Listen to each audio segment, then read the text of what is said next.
우리에게 주신 하나님의 말씀은 사도행전 16장 16절에서 40절의 말씀입니다. 신약성경 216면입니다.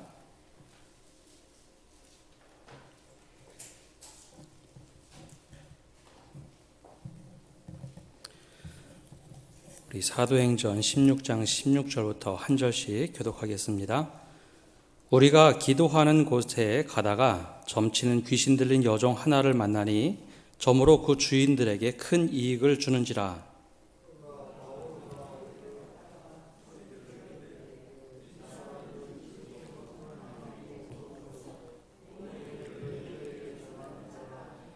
이같이 여러 날을 하는지라 바울이 심히 괴로워하여 돌이켜 그 귀신에게 이르되 예수 그리스도의 이름으로 내가 네게 명하노니 그에게서 나오라 하니 귀신이 즉시 나오니라.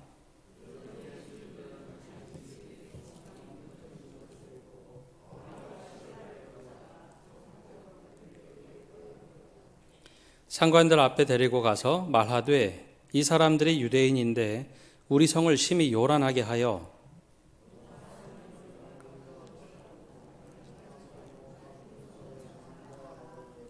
우리가 일제히 일어나 고발하니 상관들이 옷을 찢어버리고 매로 치라 하여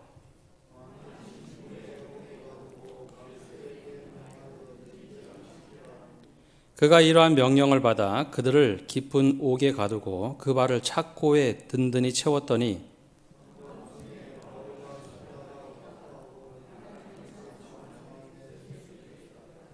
이에 갑자기 큰 지진이 나서 옥토가 움직이고 문이 곧 다 열리며 모든 사람의 매인 것이 다 벗어진지라.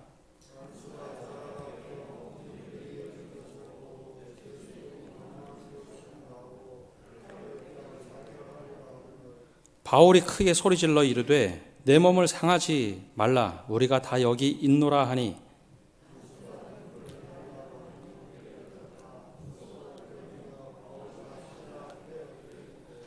그들을 데리고 나가 이르되 선생들이여 내가 어떻게 하여야 구원을 얻으리까 하거늘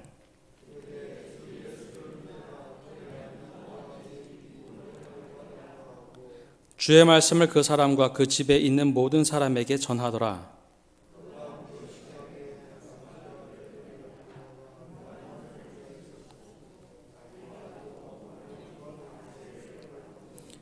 그들을 데리고 자기 집으로 올라가서 음식을 차려주고 그와 온 집안이 하나님을 믿음으로 크게 기뻐하니라.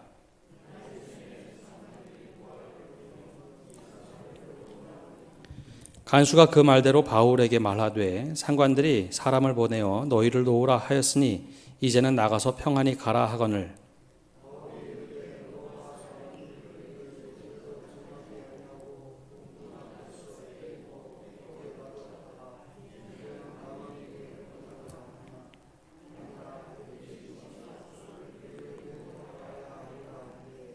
부하들이 이 말을 상관들에게 보고하니 그들이 로마 사람이라 하는 말을 듣고 두려워하여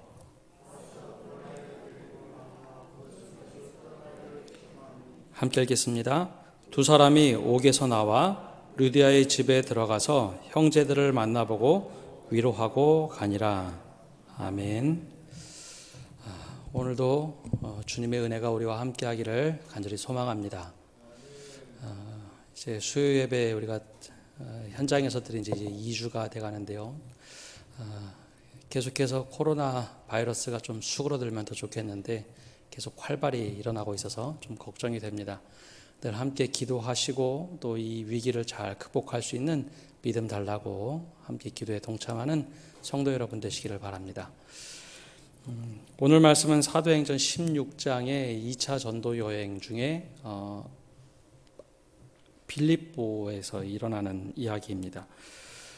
며칠 전에 계속해서 우리나라 내에서 크게 보도되는 몇 가지 사건들이 있었습니다. 하나는 N번방 사건이고요. 또 하나는 이 경비원의 자살 사건입니다. 아마 뉴스를 통해서 다들 들어보셨겠죠. 우리나라가 언제부터인지 그 다큐나 어떤 것을 찍을 때 그 호모라는 단어를 붙여서 학명을 붙여서 뭐 호모 오일리쿠스, 호모 이코노미쿠스라는 이야기를 하기 시작합니다. 호모라는 것은 사람이라는 학명이고요. 그 앞에 뒤에 단어를 붙이면서 사람은 이런 존재다 해서 그렇게 붙이죠. 예전에 다큐 중에 하나가 이제 호모 이코노미쿠스라는 게 있었습니다. 사람은 경제적 동물이다라는 것이었죠. 최근에 그 N번방이나 혹은 경비원의 자살 사건의 공통점으로 드러나는 것이 있는데요. 사람을 사람으로 대하지 않고 착취의 대상이나 혹은 내 이익에 부합하는 대상으로 보는 시각이 굉장히 많이 늘어났다는 겁니다.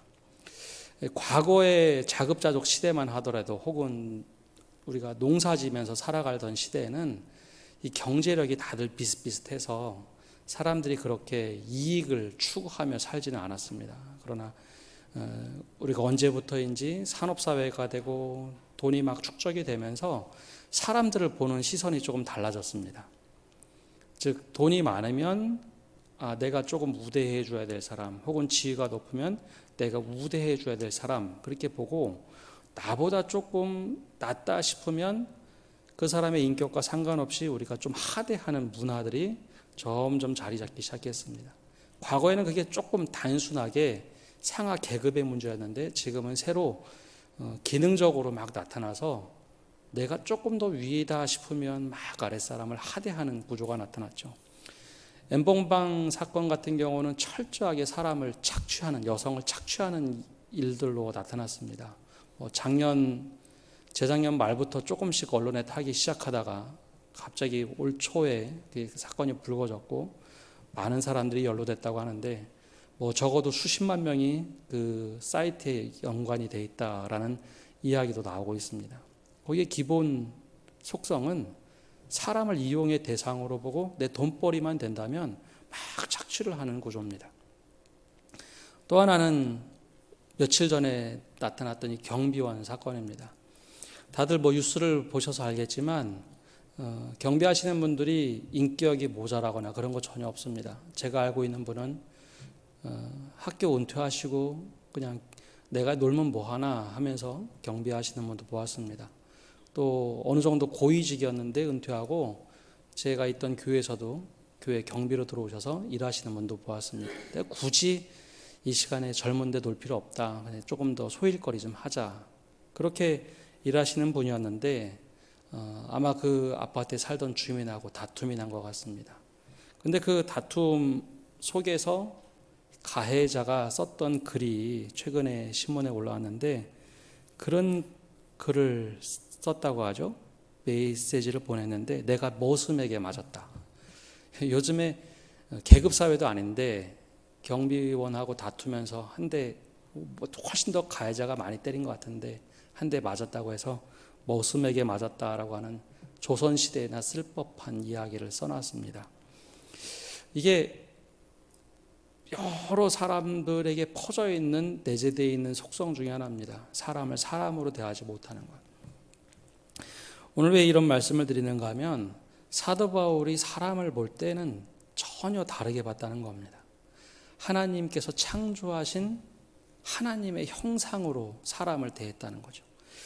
오늘 말씀 처음 시작하는 그 시작에 여종 하나를 만나게 됩니다. 기도하러 가는 곳에 지난주 말씀처럼 그쪽으로 가고 있는데 귀신 들린 여종 하나가 쫓아다니면서 계속 이야기합니다. 이 사람들은 지극히 높은 하나님의 종이다.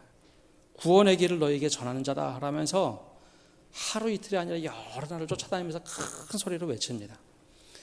너무나 귀찮기도 하지만 한편으로는 사도 바울 눈에는 이 귀신 들린 여종이 귀신 들린 사람으로 보이는 게 아닙니다. 하나님의 창조한 사람, 하나님의 형상인데 잠시 귀신이 들어온 것이죠.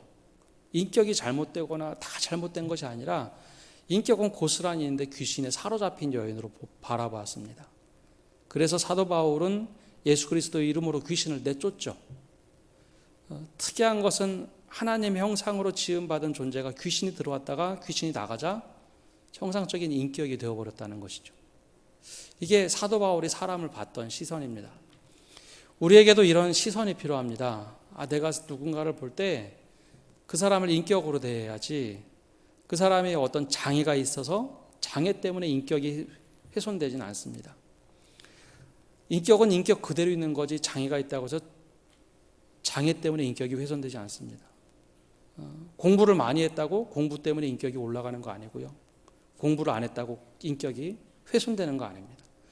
돈이 많다고 그 사람의 인격이 큰 것이 아니고 인격은 다 똑같은데 우리가 가지고 있는 가치관 때문에 그것을 안경을 쓰고 보다 보니까 저 사람의 인격이 마치 많은 것처럼 작은 것처럼 높은 것처럼 낮은 것처럼 자꾸 오해를 한다는 것이죠.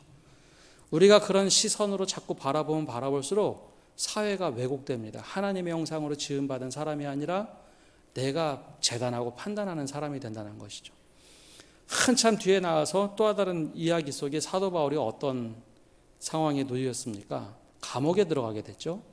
복음을 전하다 감옥에 들어갔는데 정확하게는 사도 바울이 아무 잘못도 없이 복음 전하는 이유, 또 하나는 이 귀신 들린 여종에게 귀신을 쫓아냈다고 해서 이 주인이 바라보기에는 내가 더 이상 이익이 안 되니 이 사람들을 막 비난하고 고소하자 그냥 어쩔 수 없이 소동이 나니까 감옥에 가두었습니다.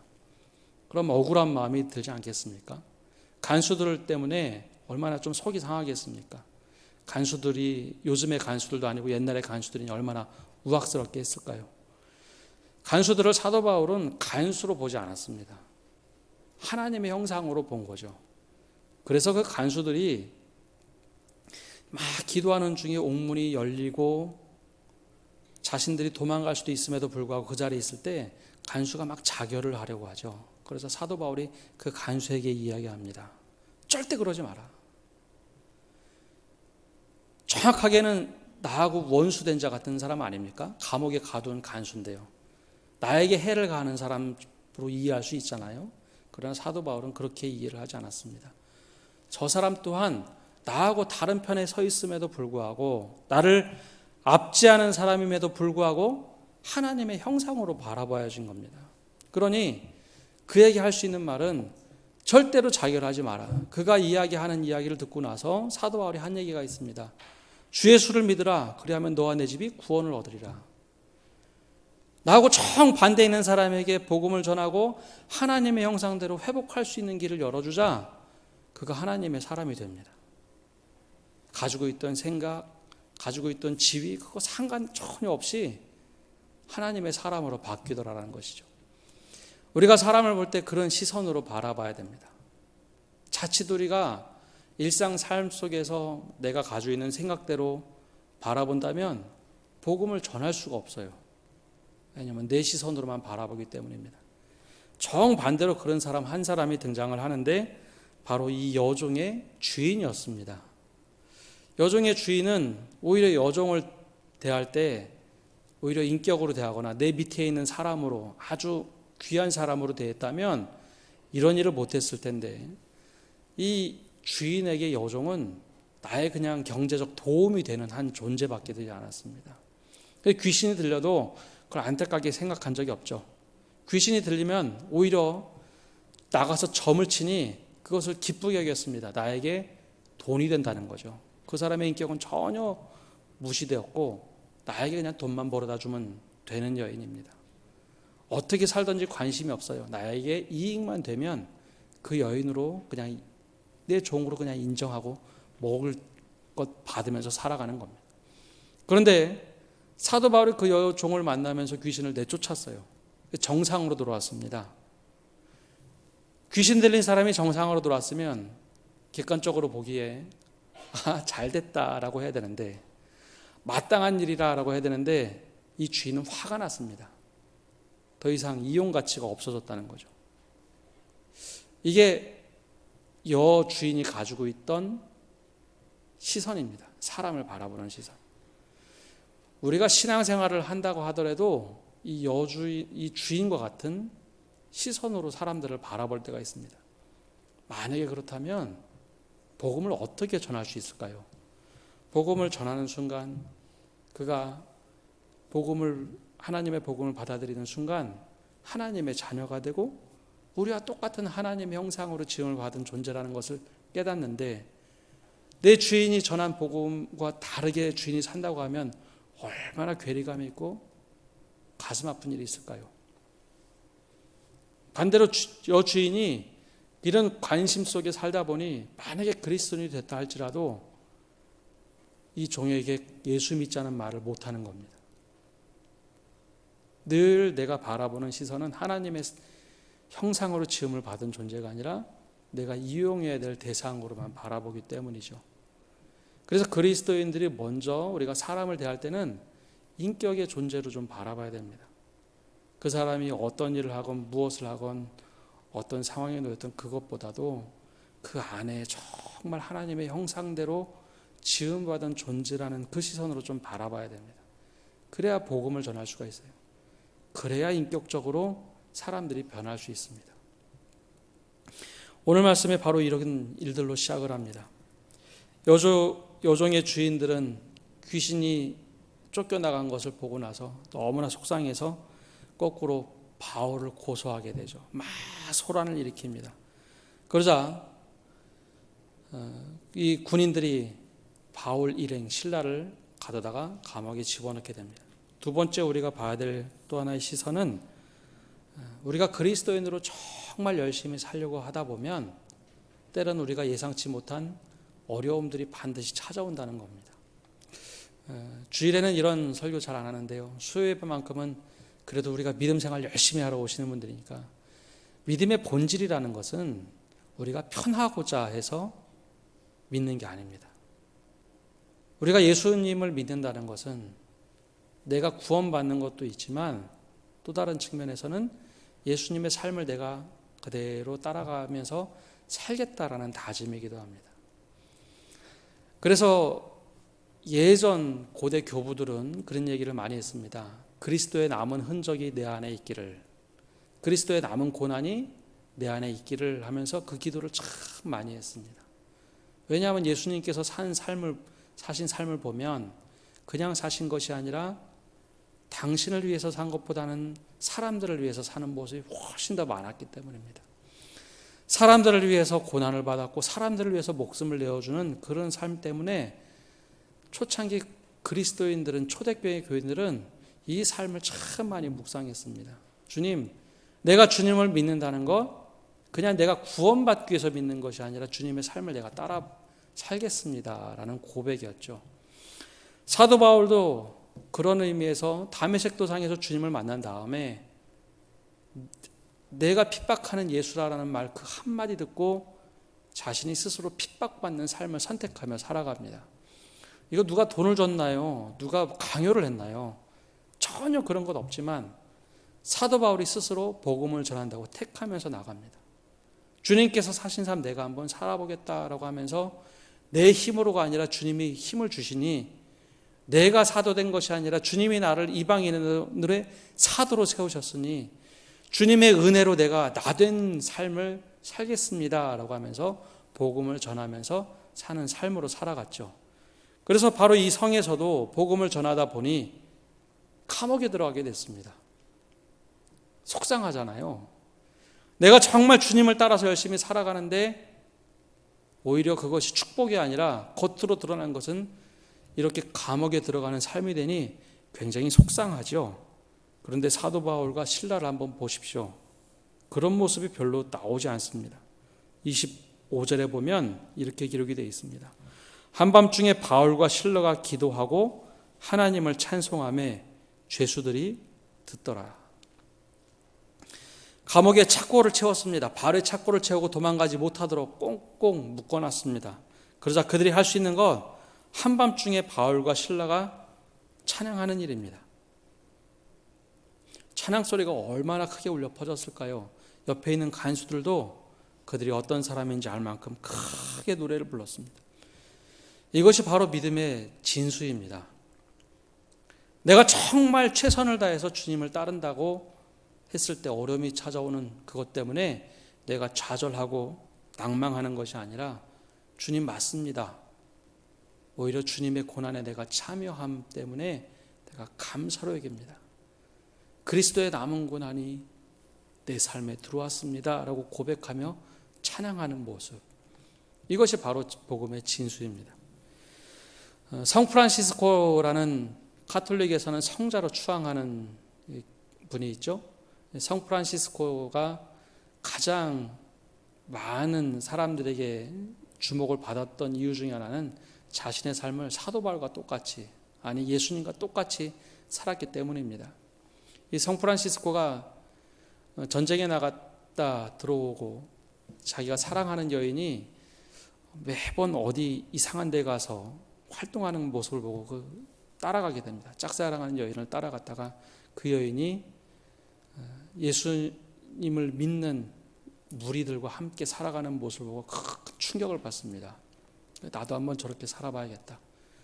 그래서 조금씩 예수님 닮아가는 삶을 살려고 노력을 합니다. 그러다가 어느 날 자신의 재산을 사람들에게 다 나눠주기 시작합니다. 초대교회를 보니 다 자기네 재산을 남들과 통용을 했으니 나도 그렇게 한번 해보겠다. 사람들을 초대해서 자기 재산을 다 나눠줍니다. 그리고 빈자가 되어서 사람들과 함께 살아가죠. 그가 가장 기대했던 것은 바로 예수님의 흔적이었습니다. 예수님의 그 고난의 흔적이 나의 안에 있기를 원합니다 하면서 기도하고 또 기도하고 내 삶이 나를 위한 삶이 아니라 주님을 위한 삶이 되었으면 좋겠습니다. 기도하던 어느 날 실제로 손에 주님의 흔적이 남게 됩니다. 그걸 스티그마라고 하는데요. 그 흔적이 남은 것, 손에 못자국이 생기고 발에 못자국이 생깁니다. 그것을 보고 그가 얼마나 기뻐했는지요. 주님이 드디어 나와 함께 하시는구나라는 걸 느낍니다.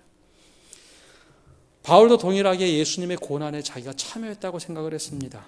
그래서 크게 찬양을 하는 가운데 새로운 일이 생깁니다. 바로 이것이 주님께서 우리를 이끌어 가신 일인데요. 갈라디아서 말씀을 보면 이렇게 기록되어 있습니다. 우리가 선을 행하되 낙심하지 말지니 피곤하지 아니하면 때가 이름에 거두리라.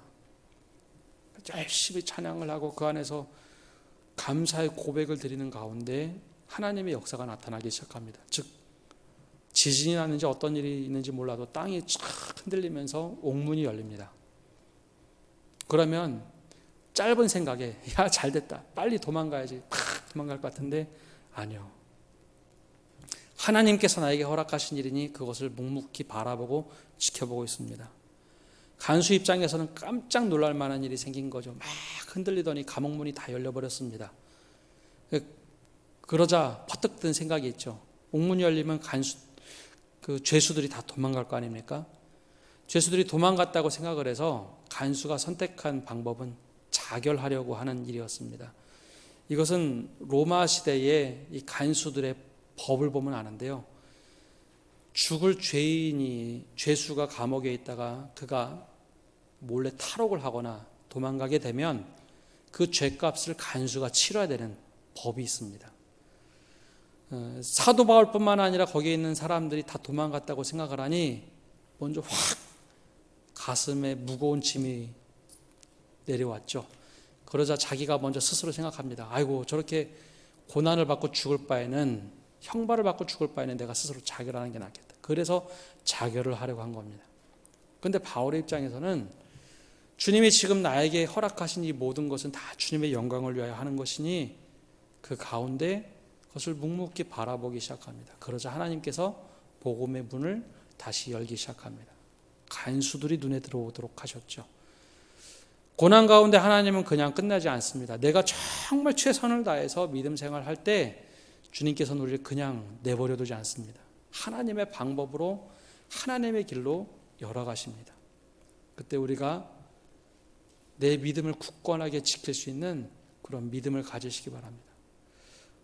우리가 종종 살아가다 보면 타협하고 싶은 게 굉장히 많이 들어요.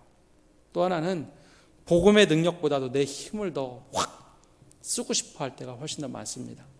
그런데 이때 바울이 자기의 힘을 전혀 사용하지 않았습니다. 아니 그냥 바울이 감옥에 갔는데 무슨 힘을 사용할 수 있겠어 하는데 제가 처음에 말씀드렸던 것처럼 이 지역은 이 로마의 식민지 아닙니까? 그 빌립보라는 지역 지난주에도 말씀드렸지만 이 지역은 로마의 식민지로 공식 직함을 받던 도시입니다. 그러면 로마의 모든 제도가 여기 고스란히 다 옮겨옵니다. 그래서 바울이 만약에 내가 로마 사람입니다 하면은 어느 누구도 함부로 감옥에 넣을 수가 없습니다. 식민지에서 로마 사람이라고 하면 우대를 받지 절대로 이렇게 아무도 홀대하지 못하죠. 그러나 하나님의 뜻으로 내가 살아가기 때문에 내가 로마 사람이라는 것을 밝히지 않고 그냥 묵묵하게 고난을 당합니다. 왜냐하면 그것이 하나님의 뜻이라고 생각하고 예수님의 삶이라고 생각했기 때문입니다. 예수님도 천군 천사를 다 활용할 수 있지만 그렇게 안 하셨잖아요.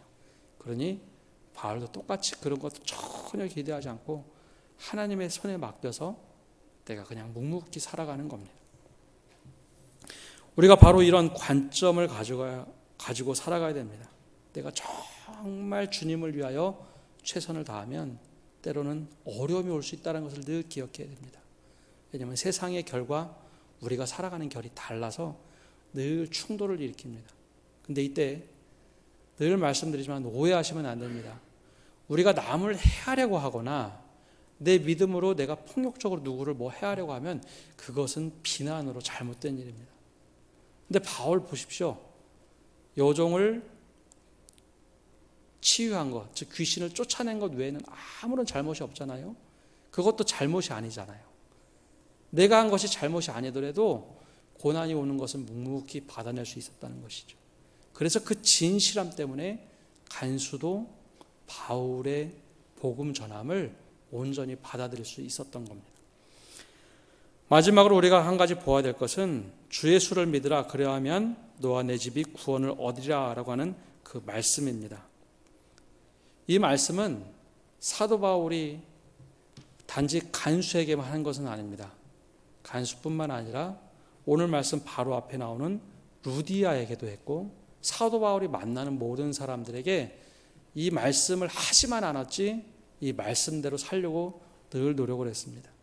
거꾸로 보면 사도 바울도 주 예수를 믿는 내가 바로 내 가정이 모두 다 예수 그리스도를 주로 고백했다라는 고백을 했던 사람입니다.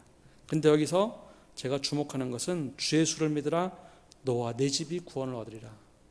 내 집이 아니라 내가 복음을 전하는 그 사람에게 구원이 온전하게 임한다라는 것이죠.